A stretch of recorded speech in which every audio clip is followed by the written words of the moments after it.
Welcome back to another episode of After Office Hours. I'm Scooter. Joined with me again is Noobsie and Jake, and we're gonna hop right into this episode. I kind of want to start with the meme of Canada. I know we're kind of skipping schedule, but that's gonna be super fast. You didn't plug in your router. No, You didn't plug in your router. I think Rogers forgot to pay the electricity bill actually. Yeah, what was it like living in olden times? No phone, no internet. I want to start with like the fact that it took me way too long to figure it out because internet should work. So I restarted my router and then restarted my network switch, and I was like, nothing's happening.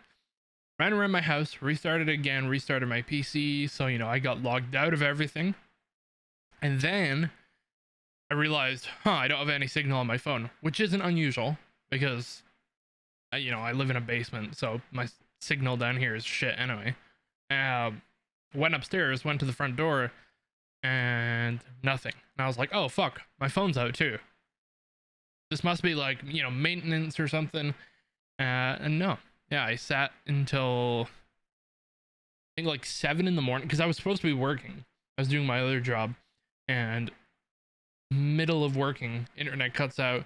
Sat till 7 in the morning trying to finish work. Couldn't log back into Adobe Premiere or anything. And then good old Canada went blank for 23, 24 hours. Some people still don't have it. And it was a lot of talking during the day. Actually had to go back to conversating with people. So I just stupid. don't understand how an entire country loses internet. An entire first world country loses internet. And I won't get political, but that's the problem with the triopoly, dude. Only like 2 major companies and then 1 third company, and that's all the choices we have. Like, so stupid. Anyway, on that note, let's hop into the PV updates. You guys got anything to talk about? Nope. No. Not that we can talk about yet. Nothing we can really talk about yet. Hopefully something in a future episode. But yeah, so there's not much else. Anything we've really talked about, we've kind of posted on social media. And then the big thing we're all focused on right now is the final game of NAL Stage 2. Taking on the Sonics on Tuesday. I think we're the second game of the day. That's going to be tough to watch. It'll be kind of crazy because between 2nd and 8th, there's only 2 points that separate everybody. See, so that's the that's scary one part. win. That's just a regulation win. well, let me tell you. Oh, that's regulation win puts them 1 point behind. Laz. 4 of the team, 1 point behind Sonics. Yeah, Laz, Gunner, Eska, Penguin, and the man Kool-Aid with Smitty behind him.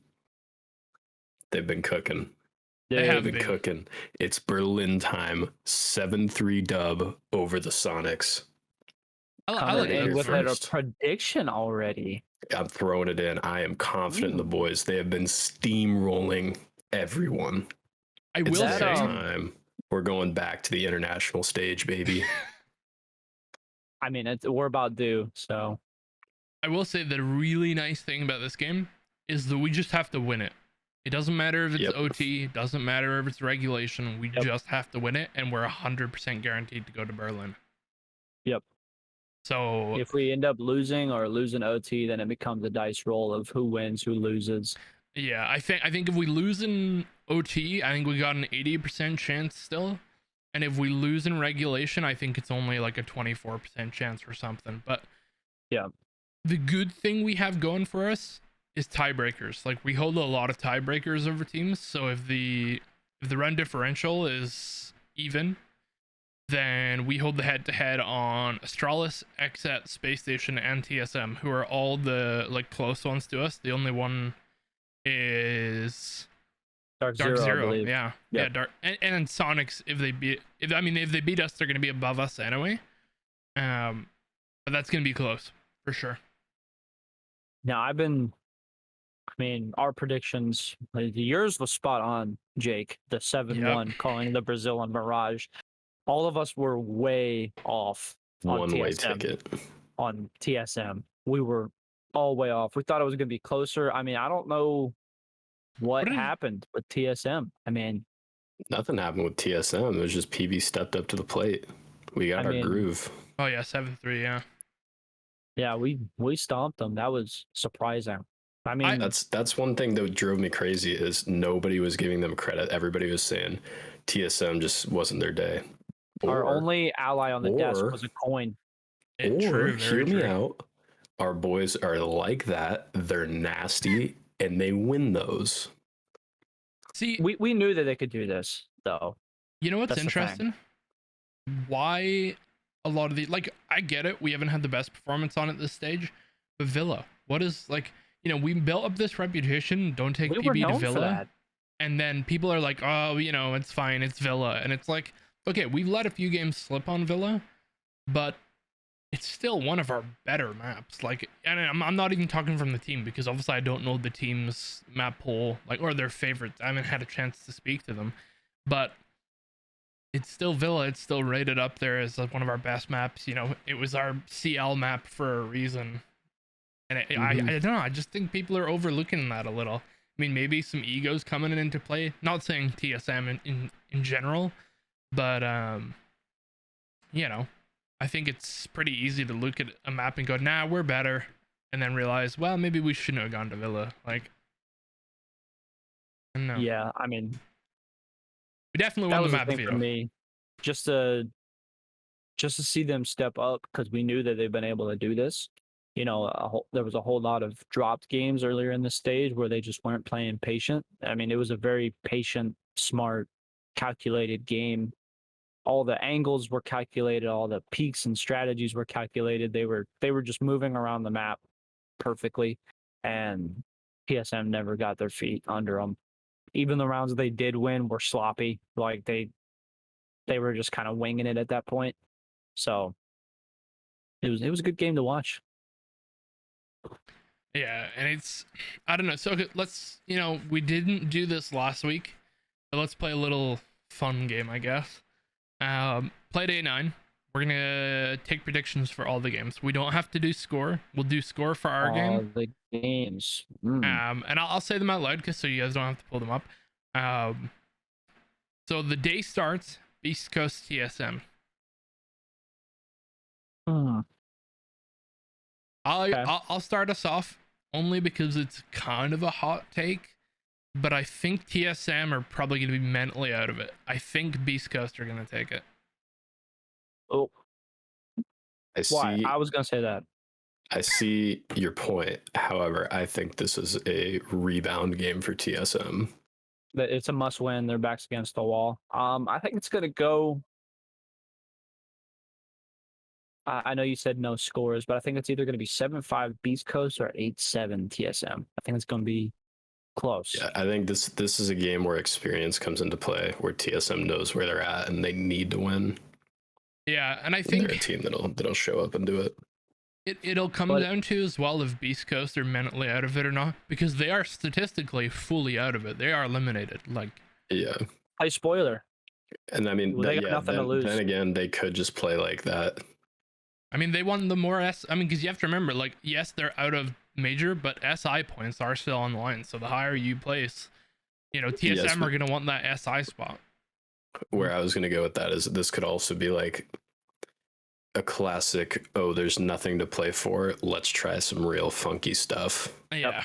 And just pull out some ranked AP plays that just run rampant and work.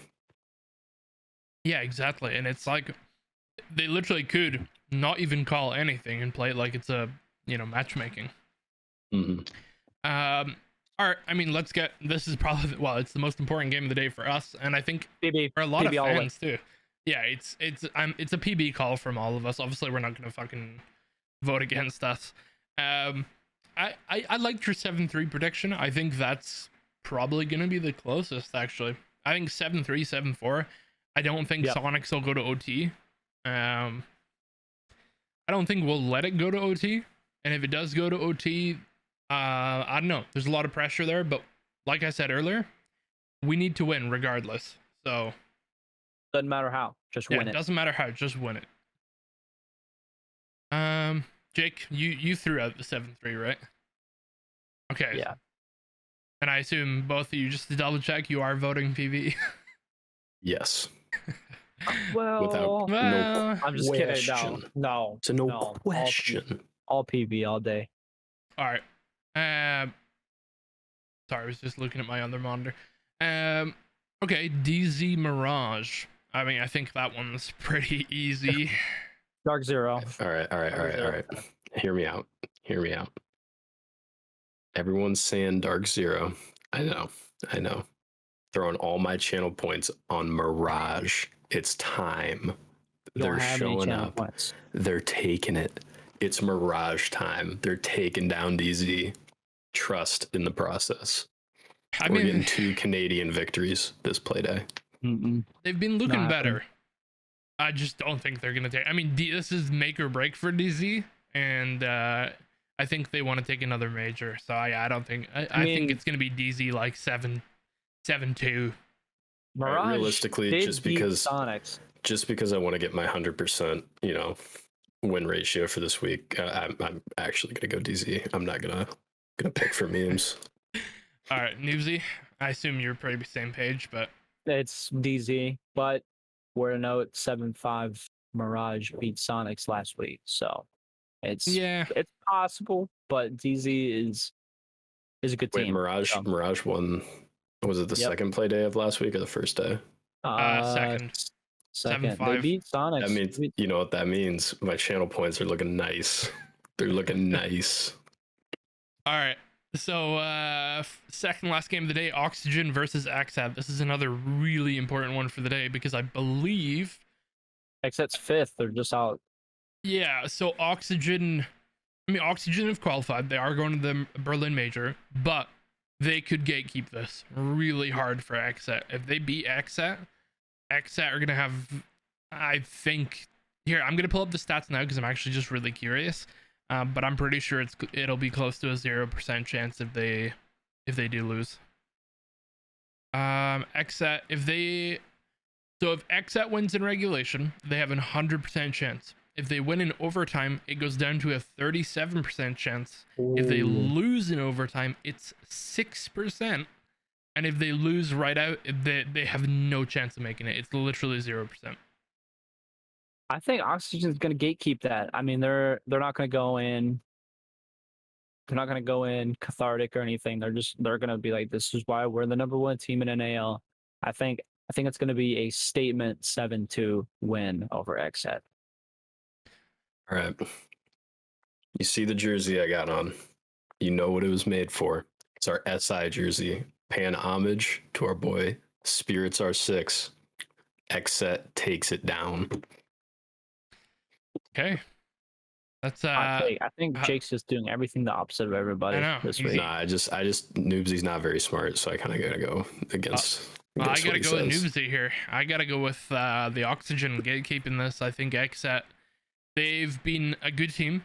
I think they got a lot of fraggers. I think not having their full-time coach behind them is gonna hurt in such a stressful situation. I don't think it's enough. I think Oxygen would rather shut out XSET now. Because I think XSET's a real wild card when it comes to international play. Because a lot of them are gunners. We've seen it. Like the day we played them stage 1 and we got rolled on Chalet because they were just gunning so hard. And it's like, well, I think that's scary. And we saw them even at the last major. They had a good showing, and I think against international competition, that's probably somebody they want to keep out. They'd rather play against people they can predict. End of the day, I think Oxygen takes it, but I think it's going to be a real close game. I think it's like 7-5. I don't think it goes to OT, but I think it's really close. And then last game of the day, Astralis versus SSG, another big one. Astralis are currently 4th place, So regulation win put them up 16 points. I mean, yeah, that's gonna be tough. They're sitting better, but if they lose in regulation, it's a 0.4% chance. Ooh. So If you're they telling me win- there's a chance? There is a chance.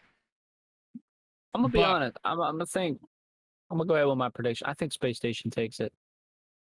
Yeah, it's As gonna do I. be it's gonna be a tough crawl for them. But even if they win in regulation, Space Station only has a 79% chance of making it.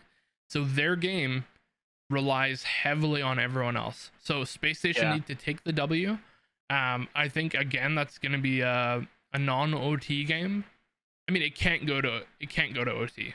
So Space Station like 7-5 again if they're gonna take it.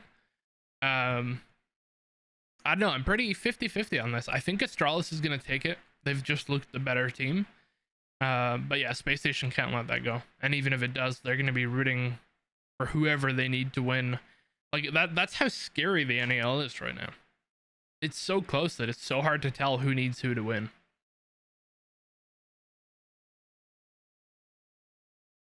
Who do you guys think? Who you got taking it, Astralis or SSG? I think we both said SSG are taking it. Yep, it's gonna be Oh, Space sorry, I Station. must have fucking blanked out there.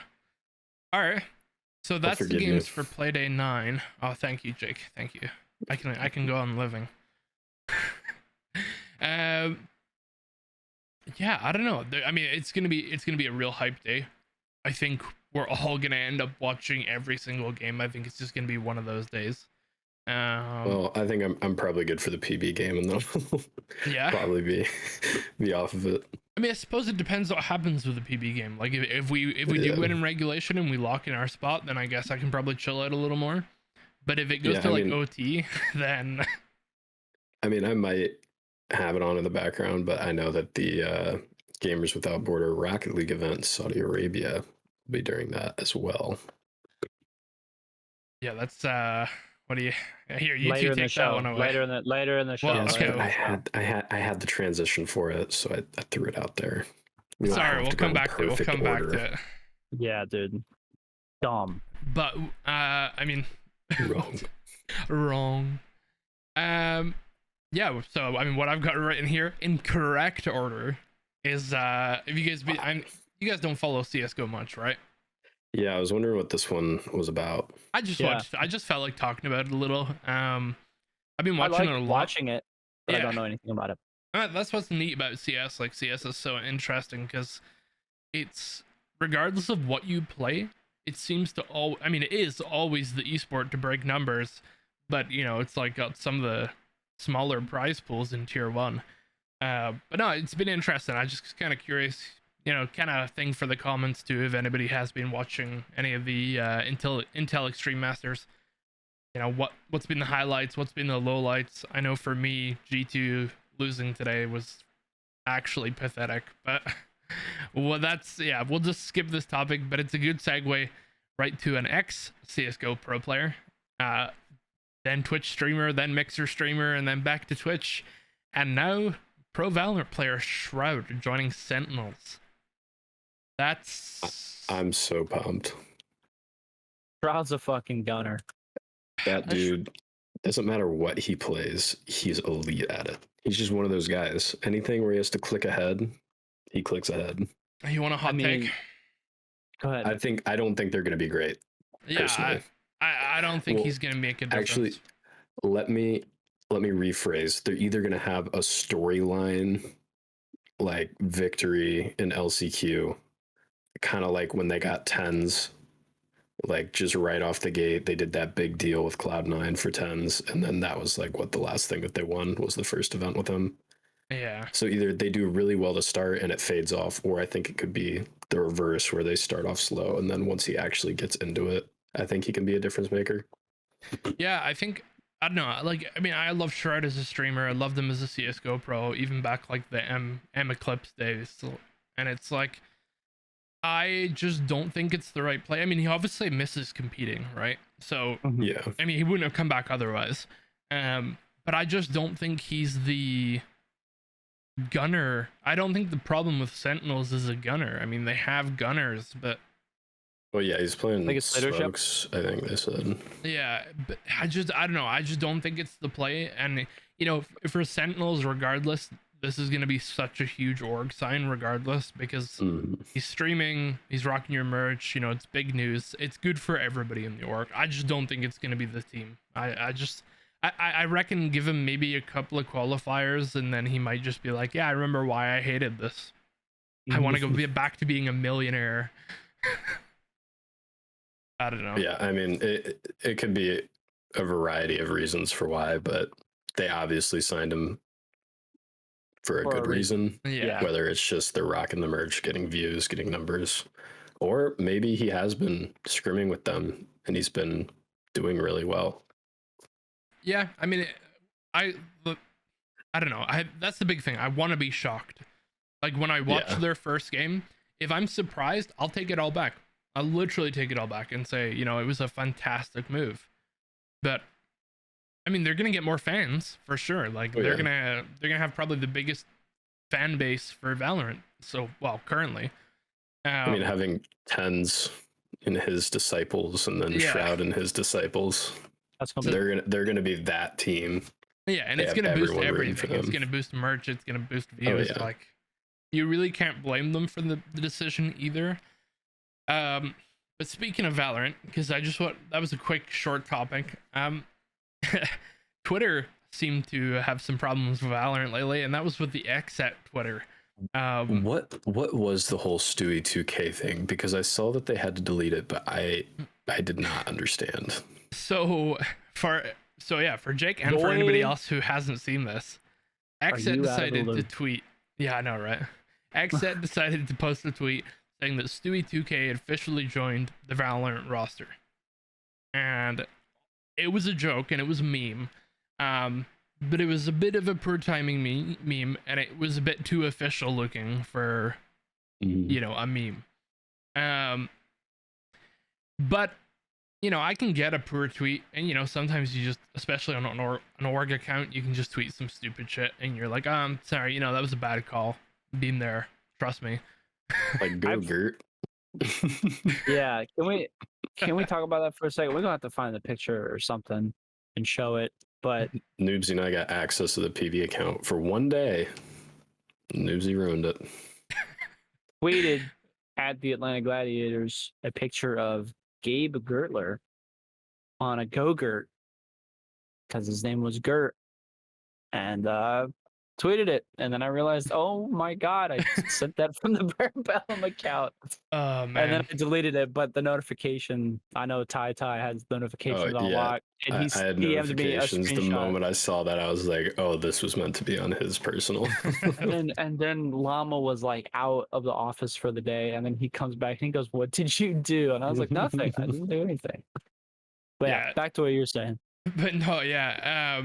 And, you know, I get it. Like, some stuff like that is just tweeted poorly, and, you know, I mean, that's it, right? But some of the responses, dude, are fucking whack. And I that's me saying it lightly. People took pitchforks against this guy. And they were like, oh, you know, it's sending him all these death threats, and it's like, dude, it's a fucking meme tweet. Like, yeah, they were sending death threats to Stewie or to XSET? No, to XSET, because Stewie even woke up. Like, Stewie was obviously sleeping, woke up to see all the notifications, and was like, haha, woke up and I was on XSET. Obviously joining the meme a little bit, but like, people are taking this way too far, and like, even some of the big journalists are like, you know, this is pathetic, doing this on an org account. And it's like, okay, it was a poor tweet. Right, especially with all that's going on in Stewie in the CS scene, with all the coaching stuff and all that drama. But it's like, to post that and then to actually like go after this kid and publicly, I shouldn't say kid, sorry, because I'm pretty sure he's older than me. But to go after this guy and, you know, flame him, get people to send him death threats over a tweet, really? We're gonna be mad about a meme tweet? I get people may have got excited. But like, no, that's what pathetic. That's what people do because they're hiding behind a phone. I know 90% of the stuff that gets said on Twitter would never be said in public. Yeah. That's because you have anonymity. So Yep. And it just blows my mind, like seeing some of the stuff he's posted and like showing some of the responses. It's like, dude, like, you know, they apologized for the tweet, and it's like, what else do you want? Like, nothing can be undone. It was a meme. Like, yeah, no, sure, a meme, but who people cares just at get this into their point? feelings. Honestly, and People it's get like, into their feelings. Yeah. I just don't get it. I don't get it at all. But Oh well, we move on. we do move move. on indeed, and then we're gonna Fuck go it, back we to. ball. But we are gonna go back to a topic we touched on last week, because you know, it was just wrapping up. RLCS major. What are we thinking about that? That Moist was Critical locked amazing. it down with that roster, and they brought it home. That's huge because now it makes people realize that, you know, this is not just a meme. This is not just something, you know, oh, he just thought, I'm gonna try it out, whatever. I'm memeing around. Like the amount of love that he has for this org and this team really shows in his watch party. And the fact that his watch party stream gets almost as many views as some other regions, you know, ROCS streams, it's kind of crazy. He really loves that roster. They're a very good team. They've been a good team for going on, you know, 9 months now.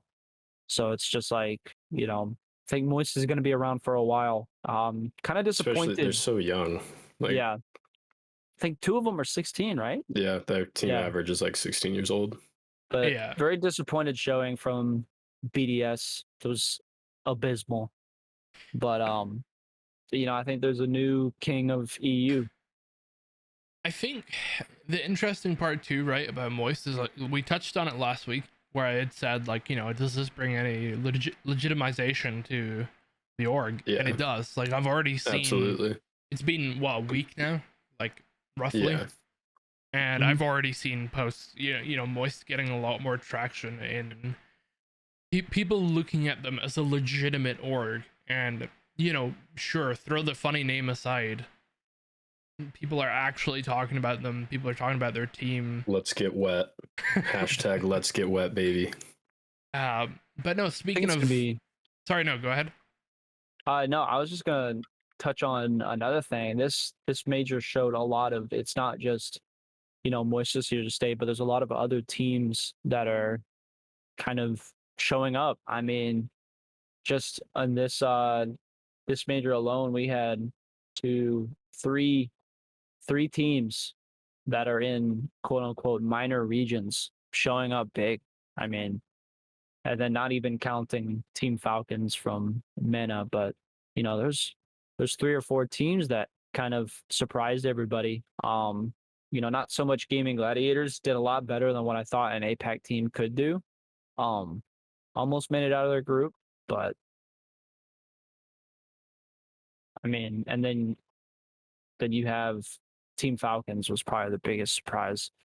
They've always been good, but yeah, that was their first showing with having their full roster. Like Ocala not being able to play in the fall, and then the visa issues in the winter. So like for them to go all the way to grand finals through upper bracket, yeah, like that's a feat in itself. And once Moist got a couple wins in that first series, I figured they were going to win it because Moist has the experience, Moist has the momentum.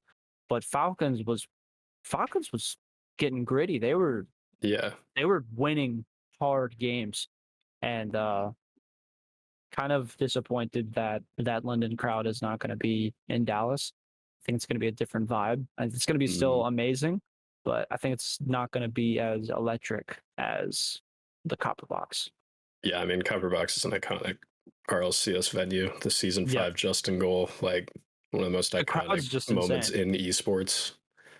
But yeah, like just to touch on the minor regions being like a lot better this season, that makes it really exciting for Worlds, seeing as like South America acquired an extra spot.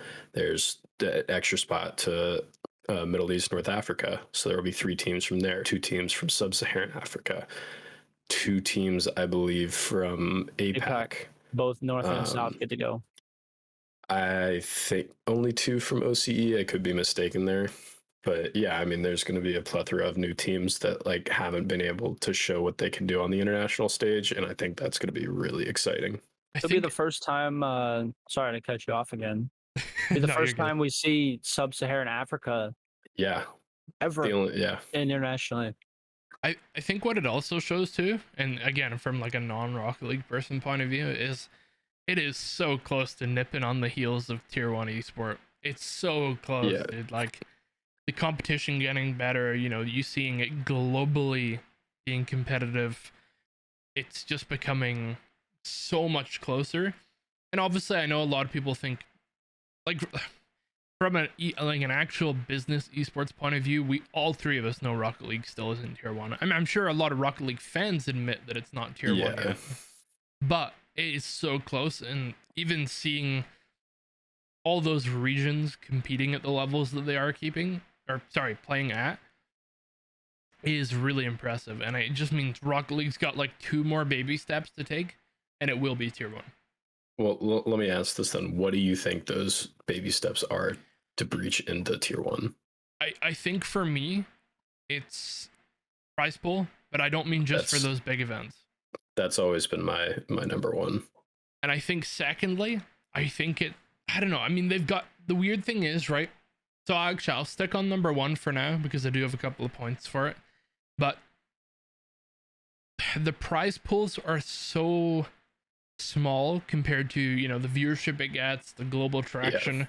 But my biggest problem is the sponsors Psyonix gets.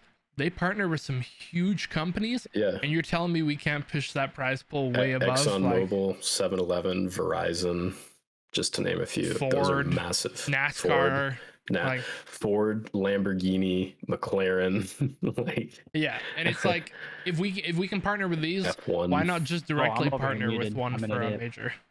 Yeah, and I think the second step would be, so we are seeing that we're seeing the development of those minor regions, but I still think that there's still a little bit that they need to go to get on that level.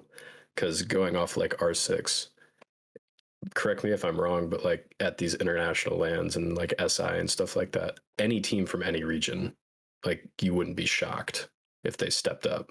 No, yeah. If they've made it to SI, there's a couple. There's always like 1 or 2 teams. Well, yeah. But like for RLCS, it's like I would put my life savings down on an OCE, SAM, or APAC team to win. Like, there's no way that they're going to win it all. Yeah. Like it's not going to happen. If I'm not mistaken, that is the first either EU or NAEU or NA final. That's the first time a final has had another team not EU or NA. I think it even goes to semifinal too. Yeah, that's the farthest a minor region has made, and I don't want to say minor, but that's a non-NAEU region has made it in a tournament, and they made grand finals. So it's very big for Rocket League. I know. I would assume, the prize pool for the splits for APAC and SSA were very, very small. I think next season the prize pool is probably going to increase quite a bit. I think across the board it will. Yeah. I wouldn't even be surprised if it's doubled. I think with how well the entirety of the 2021-2022 season is gone, I just don't see a way that they don't up it. And I mean, it's been going up every year, but I think it will take an exponential jump from where it has been growing. Yeah, and I think the second baby step it needs to take, and it sounds like a big step, but it's really not, is more esports integration internally. And what I mean by that is like in client. So you see with CSGO, if there's a game on, literally in the top right, it'll say, oh, live now, click here, and it'll take you right to Twitch, or you can even watch it in game. They have that on the UI. And you can do it in Fortnite. And you can do it in Fortnite. I'm being serious. You can do it in Fortnite. There is a creative hub that takes you to the game. But what I mean as well is like the additional things with the CS brings. So obviously like the live now and stuff, but then an actual esports page where you can do like when a CS major comes around, you can do what's called pick'em challenges, and I think more Yeah. interaction for viewers and also more rewards for viewers, because Yeah, more than just having drops. yeah, For and even watching, drops for yeah. Rocket League. Like, I mean, as a casual fan, like, I obviously don't play Rocket League, so when it says I've got a Rocket League drop, they need to rename that shit too, because when I get that drop, I have no fucking clue what I just got, because it's not like, it doesn't just say like Rocket League, pack or something, or box or whatever, but like, I don't even remember what it's called, but I know it's not very clear, like, and it's like, I don't know, Yeah, it's I just just a drop. Yeah. I don't even think. Oh, here, let me see if I can pull it up, because it's always confused me. But maybe I've just never watched it at the right time. The thing is that there's different ones. Like the only ones that are really worth getting are goal explosions and decals, and you'll get like an avatar border or like a topper and Like, bro, I've watched for 8 hours and you gave me a hat.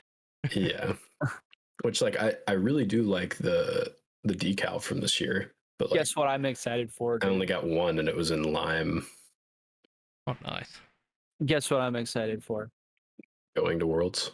Because I have 2 world tickets, I'm at minimum gonna get 1 code for exclusive wheels, and you can only get them when you have a world. So now I have 2 sets. And if I'm not Nice. mistaken, I believe my girlfriend gets a code too, and she's gonna get it for her side swipe car. Hell yeah. Or hear me out. I'll give her $10 and I can use it on my Rocket League account. Or I think you should propose that idea. Or Noobsie gets a spare code and Okay. sells it. all right, here we go. We're gonna do this live.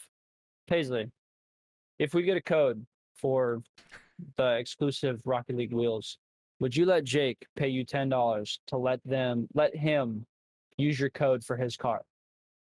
She said no. I'm gonna use it for sideswipe, but the game's gonna be done in like 30 days. Oh man. I'm just kidding. She said yes, actually. Thank you, Paisley. That's why I like you better than Michael. He said, "Thank you, Paisley. That's why he likes you better than Michael." All right, now you're being weird. But no, I mean, I think there's a lot of like little esports steps that get. I mean, and this Yeah. isn't just Rocket League. Lots of games have fallen behind on this, but I think the pick'em more interaction for esports, where they can give like I said, the pick'em challenge is perfect. You make your predictions for matches and stuff, and you get a box in game or a goal explosion for Rocket League, and it not only does it keep esports viewers entertained and boost your numbers as well when events are on, but it also brings a lot of casual fans in too, because casual fans want these goal explosions, and the only way for them to get them is to predict right. So That would be sick. Like if you get One thing that I really want to see, and I want to see it in all esports because I think it's only in Apex, and I think Moose and I talk about it every time we're watching an R6 game, is in Apex, they will tap into like the team chats and hear them. And there's a big enough delay in it that like it doesn't affect, the upcoming game, or if they catch something that, can't be bleep it or said. something. Yeah. But it's like they're in a heated battle and they'll switch the POV to TSM and they'll just be screaming comms, like you hear what actually goes inside, like going on live, and hearing that. Because like, yeah, you can look up comms videos for like Red'll's always post space stations, but like imagine being able to flip back and forth between the two teams playing and hearing what their That'd be comms are sounding huge. like. That'd be sick. I think that is the sickest thing about ALGS and what Apex has going on, because it is so cool. yeah, CS and League do the same thing, and it's such a little thing, but it changes the experience. So cool. Because you It's feel so cool. a lot of the time you can see emotion on their body, like if they're down and out, they look down and out, but you don't get to hear that hype all the time. So when you get to hear that, you feel the adrenaline, the stakes. Sure, you're gonna find them out eventually, like you said, you're gonna watch one of those comm videos and boom, after the fact. But live and during, you see the previous round and you hear the hype. Like, yeah, like it's part. I mean, you explained it perfectly. That's exactly what. Like, plus those comms videos are so edited. Like, yeah, you're not gonna hear everything. you only hear the highs. Yeah. I want to hear, because I love that in sports. I love it in esports Like too. having I think hot it'd be mics. sick. I think it'd be like I think it would be sick to hear the columns of both teams of that moist goal to Yeah. send them to top 4 from the lower bracket. You missed it, Scooter, but game 7, overtime, 2.5 minutes. It's 3-3 after Moist scored with 9 seconds left on a botched kickoff. They send it to OT, and then Moist does a musty flick and bounces off the crossbar. Then one of the other guys cleans up the rebound. I would have loved to hear that comm go off because we saw what Critical was doing. He was screaming and dancing. He was screaming. So I can't imagine what those players were feeling. And then you can hear the arena. I think it adds to a lot more because one thing that people don't appreciate about esports is they don't understand what's going on live. Just like the same thing as like with football. You don't really appreciate all of the quarterback sees until you hear a mic'd up, version of him calling a play. And then in the huddle, you can hear him say, hey, I'm reading this defender. He's doing this. We're going to switch it up. Like, you have more appreciation for what a player is actually doing when you can hear them live of, what's going on. Yeah. And, speaking of teams that kind of impressed us and, hearing that stuff in esports, I know we talked about it last week, KCP kind of being a little impressive for you guys. And, KCP have managed to stay in our news book this week. As a few other orgs, but KCP wanted probably some of the most hype Halo stuff, has come out of them audience wise. And they did get declined for the Halo HCS partner program. I've got my take, but I'm probably gonna go on a bit of a rant, so I'll let you guys go first if you have anything you want to put in. I think I know where you're gonna go, so I'm not gonna let you, or I'm not gonna steal your thunder. But I do understand why fans don't see it. Why they don't understand it. But I'm gonna let you take it. From a league ownership standpoint, I understand why they didn't. Yeah, Jake, you want to add anything? Yeah, I was just gonna say, so like, you see what they did for the Halo scene. Like, they picked up that team during Halo 4 or something like that, like before the new Halo came out. Before Halo came out. And then for the KC major, they got Kansas City Royals involved, Kansas City Chiefs, helped out at the venue, all that stuff. Like, they did so much for Halo. And I also probably know where you guys are going to go for that. But my 2 cents is, what is it, 343? Is that the guy? Yeah, 343 Industries. He probably just looked at it and say they don't have enough numbers opposed to maybe some of these other teams.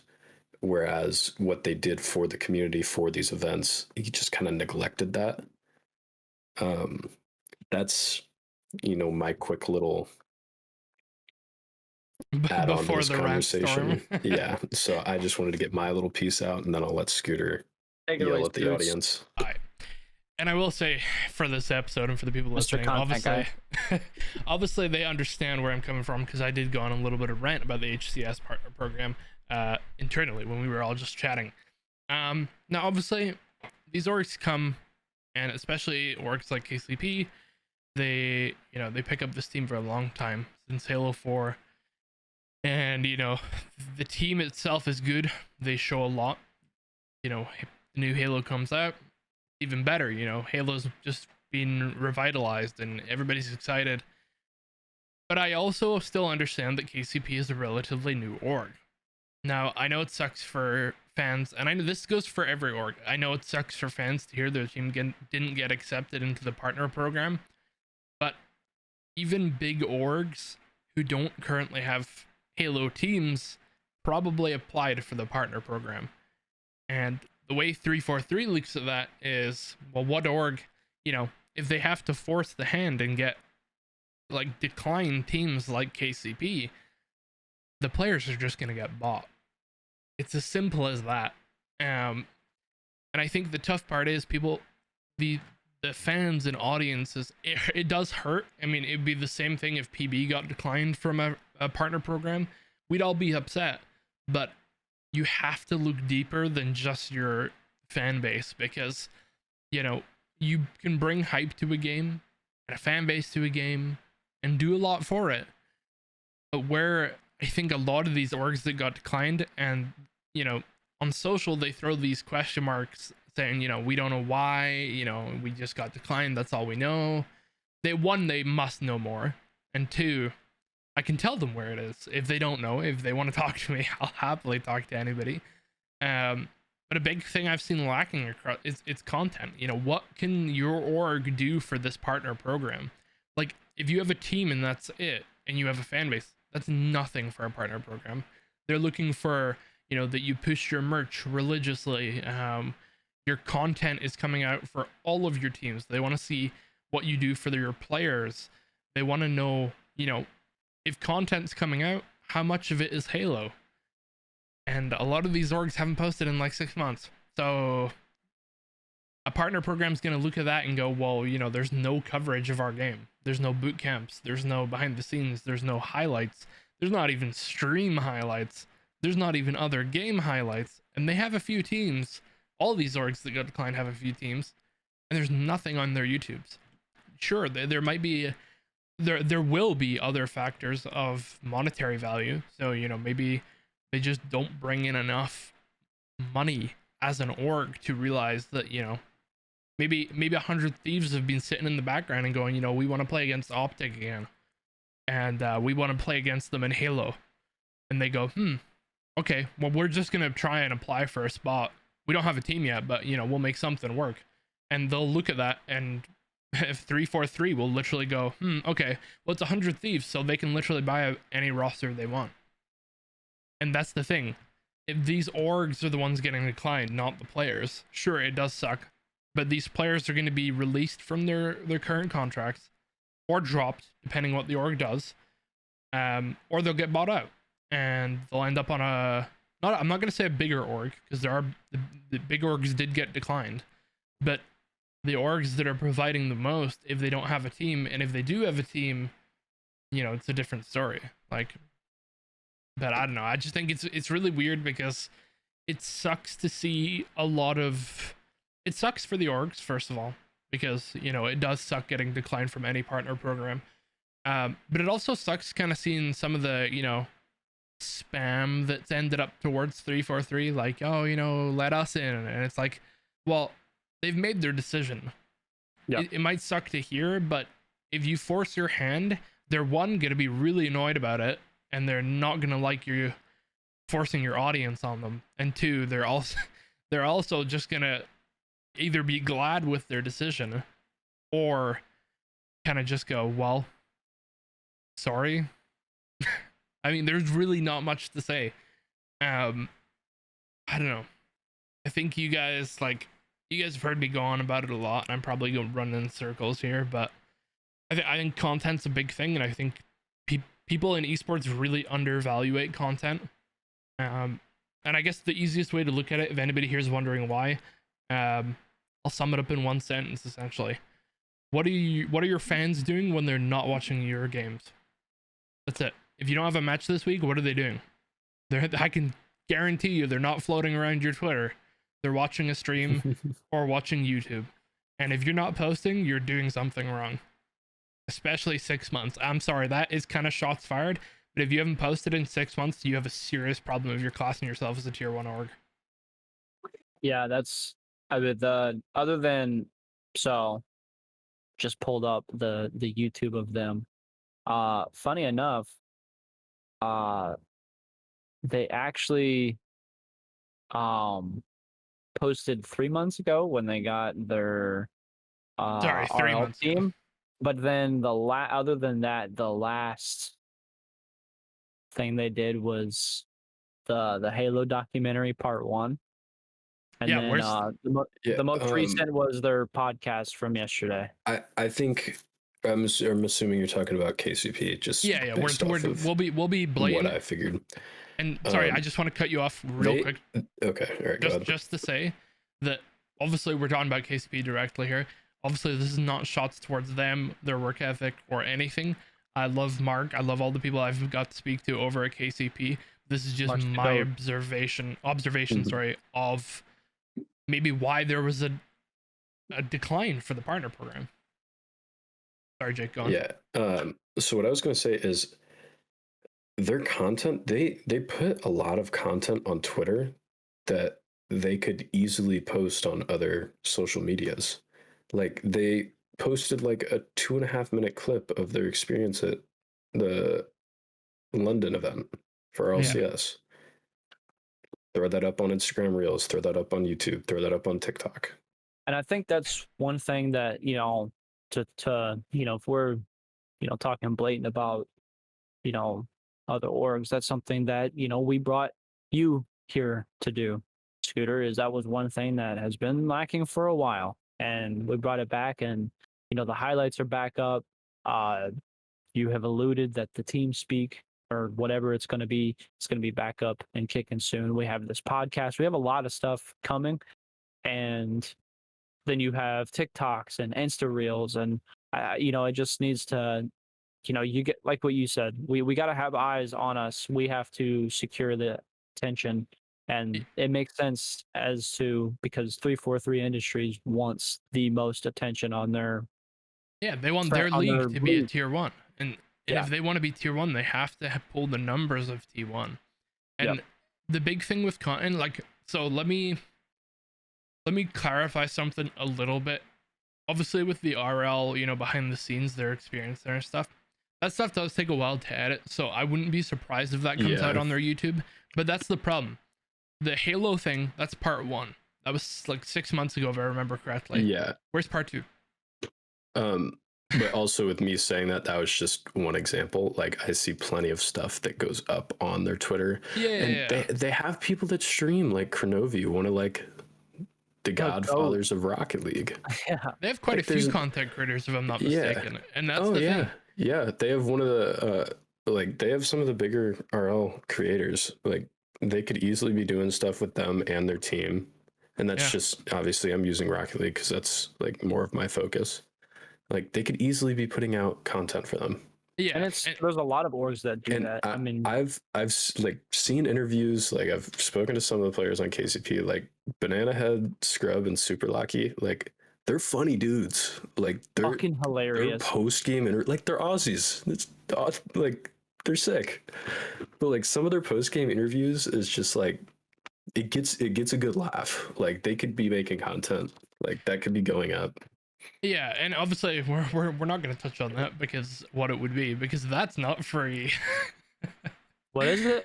No, I was saying we're not going to give ideas too much because that's that's for our minds. But yeah, we can delete that if we need to. No, that's fine. Like that's what I mean though. Like there's a problem when you haven't posted in 6 months and what you last posted was part 1 to a documentary, especially if you're applying for a Halo partner program.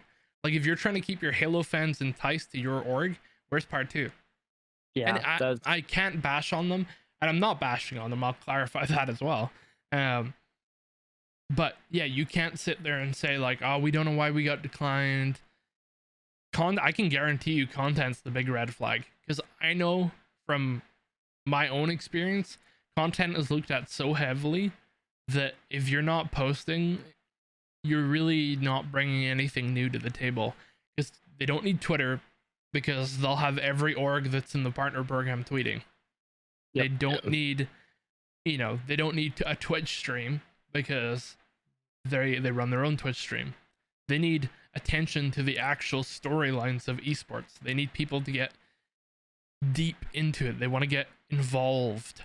And if you're, I don't know. I'm going to leave it at that. I think that's kind of it for that topic. I just think there's a lot of and I singled out KCP a lot here, but I've seen a few orgs that have been declined as well that are in a very, very, very similar boat.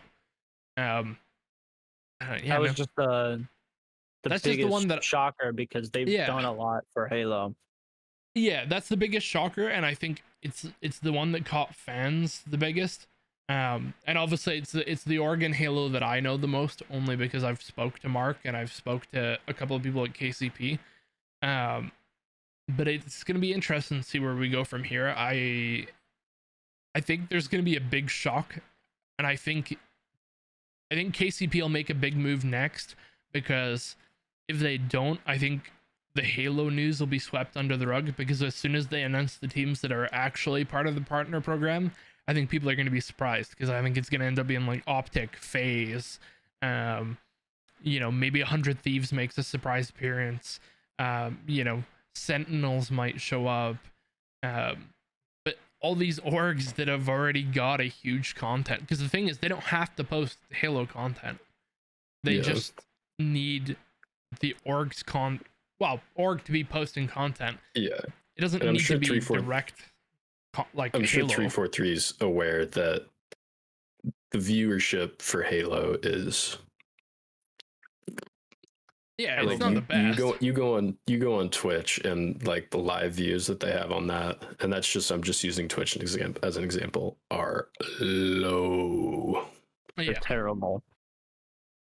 But I mean, we'll, I think I'm just gonna leave it there. I think for the comment section this week, if you guys want to give us your take, if you've been following the KCP HCS news, let us know what you think. Who do you think is going to be part of the Who do you think is going to be part of the partner program?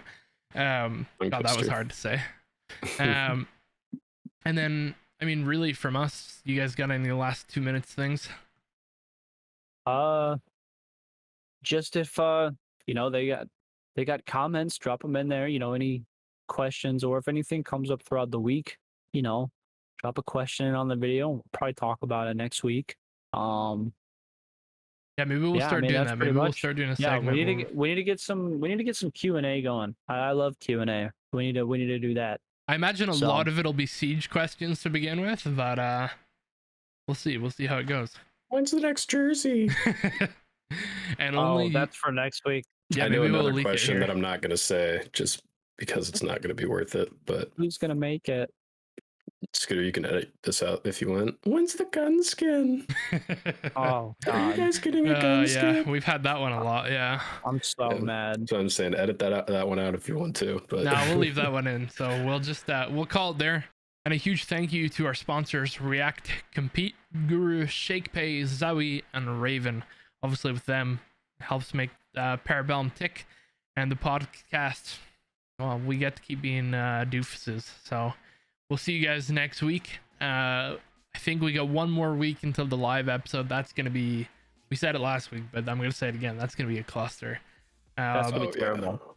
And then well, maybe if something huge comes out right before this episode comes out, we'll have to talk about it next week. But enjoy, and we'll see you guys next week. Later.